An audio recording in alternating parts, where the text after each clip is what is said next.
दोस्तों, स्वागत है आप सबका। आज हम महाराष्ट्र में जो संवैधानिक संकट की स्थिति उत्पन्न हुई है उस पर चर्चा करेंगे। उस पर चर्चा करने से पहले मैं ये चाहता हूँ कि मुख्यमंत्री, उसकी नियुक्ति और विधानसभा, विधान परिषद इत्यादि के संदर्भ में हमारे संवैधानिक प्रावधान क्या हैं उसके बारे में हम थोड़ी सी चर्चा कर लेते हैं। संविधान का आर्टिकल 164 ये कहता है कि राज्यपाल राज्य में मुख्यमंत्री व अन्य मंत्रियों की नियुक्ति करेगा। राज्यपाल सामान्यतः विधानसभा में बहुमत दल का जो नेता होता है उसे ही मुख्यमंत्री के पद पर नियुक्त करता है। मुख्यमंत्री पद की योग्यता यह है कि अमुख्य व्यक्ति विधानसभा या विधान परिषद दोनों में से किसी एक का सदस्य होना चाहिए। परंतु यदि वह किसी भी सदन का सदस्य नहीं है तो अपने शपथ ग्रहण की तिथि से 6 माह के अंदर किसी भी सदन का सदस्य बन सकता है और 6 माह के अंदर उसे सदस्यता प्राप्त करनी होगी, तभी वह अपने पद पर बना रह सकता है।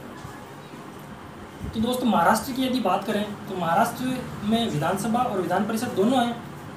और मुख्यमंत्री उद्धव ठाकरे की बात करें तो उन्होंने 28 नवंबर 2019 को उन्होंने मुख्यमंत्री पद की शपथ ली और अपने कार्यकाल से यदि 6 महीने की बात करें तो उनका कार्यकाल 27 मई 2020 तक 6 महीने का कार्यकाल पूरा हो जाता है। और इस दौरान वह ना तो विधानसभा के सदस्य हैं ना ही विधान परिषद के। वह इस दरमियान विधान परिषद के सदस्य बन सकते थे, क्योंकि जो हमारा चुनाव आयोग है वह 24 अप्रैल को महाराष्ट्र की विधान परिषद की 9 जो खाली सीटें हैं वहाँ पर चुनाव करवाना चाहता था। परंतु चूँकि कोरोना लॉकडाउन है और उसके चलते चुनाव आयोग को वह स्थगित करना पड़ा, पोस्टपोन करना पड़ा चुनाव। तो इस वजह से उद्धव ठाकरे जो है वहाँ की विधान परिषद की जो निर्वाचित होने वाली सीटें हैं वहाँ के सदस्य नहीं बन पाए।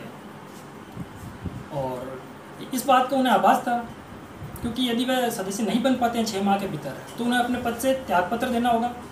और यदि मुख्यमंत्री त्यागपत्र देता है तो इसका मतलब है कि महाराष्ट्र की संपूर्ण मंत्रिपरिषद का त्यागपत्र है।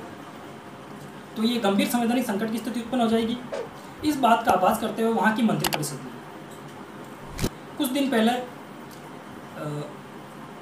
मंत्रिपरिषद ने जो 2 सीटें हैं विधान परिषद में, वहाँ पर कुछ सीटें हैं जो राज्यपाल मनोनीत करते हैं जिन पर, उनमें से 2 सीटें खाली पड़ी है।